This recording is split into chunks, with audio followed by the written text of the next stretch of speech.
Ay kung makikita nyo, ay talaga naman si Tatang. Kapag naglakad ay ano na. Ayan ho ang kanyang itsura. Ngayon, pagdating ko, ang sinabi niya agad sa akin, malapit na raw siyang mamatay. Sabi ko, hindi pa. Maggagala ka pa. Oh, kana. Oh, ayan na ho yung wheelchair, binubuhat na. Dali mo rito. Tatanggalan pa natin ng plastic yan. Okay, eto. Buhatin mo si Tatang.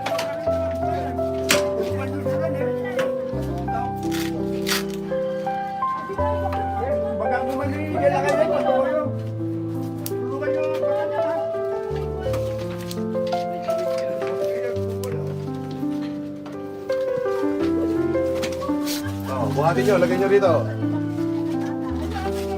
Oh. Yan.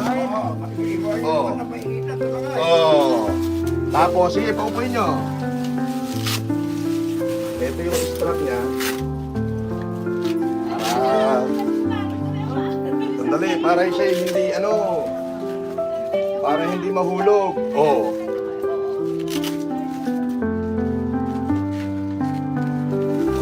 Strap niya para hindi siya mahulog. Tatanggalin niyo yan. Ayan. So, ayos ba? Bago yan ha, heavy duty. Pwede ka nang lumakad. Hindi ka pa mamamatay, makakagala ka pa. Iatras mo ng konti. Isandal mo siya. Sumandal po kayo. Ayan. Ayos? Bigay mo yung bigas niya rito para meron siya isasaing.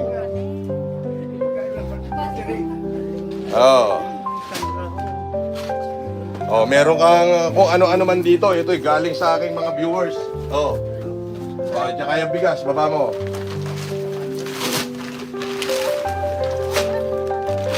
At syempre, bibigyan kita ng pera.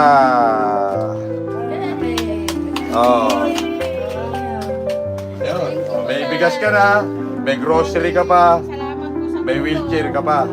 Hindi magpasalamat kayo sa Diyos. Magpasalamat din kayo dito sa bata ko. Siya yung nag-scout. Halika rito. Huwag ka na mahiya. Halika na. Nang dahil po dito, doon sa inutusan natin mag-scout, kung sino ba talaga yung purest among the poor, nakarating ho tayo rito sa lugar na to. At yan ay galing sa inyo. Hindi ho namin hinahangkin yan.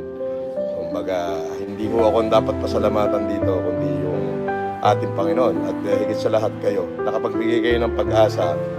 Kung marinig nyo naman, pagdating ko, i-review nyo na lang yan. Nung kinumusta ko, sabi, malapit na raw siyang mamatay. Ngayon, hindi na,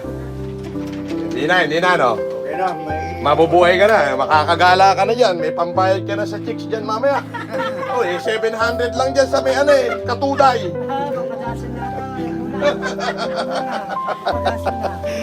Napadasan na.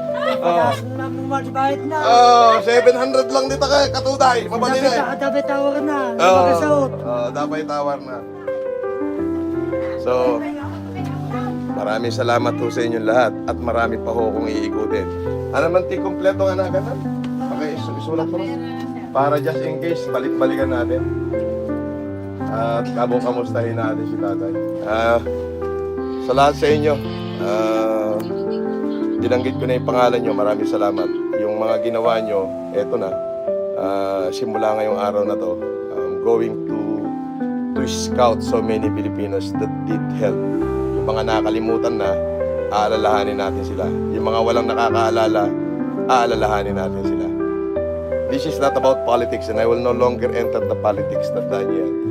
Ito lang ay pagtupad sa pangako ko sa inyo na pakikinabangan natin. Ano na ganun? Florencio Cabrera. Yun. May natulungan na naman kayo. Si Florencio Cabrera. Okay? Nabigyan natin siya ng kahit paano wheelchair. Ito yung heavy duty ito. Binili ko. Binigyan natin ng bigas, grocery. At binigyan natin ng konting pera. Tingnan natin kung ano pa yung darating. Pinakuha natin yung kanyang pangalan at baka pwede natin balikan kung ano yung magiging development at improvement niya sa pagpunta natin dito. Ayun lang, kami po ay tutuloy na. Maraming salamat po. Hindi ko na ito patatagyan. Salamat din, sir. At ang Lorenzo, ah, Panginoon po. lalaya, kapapang katuday, ah. Napupunta ng katuday. Okay.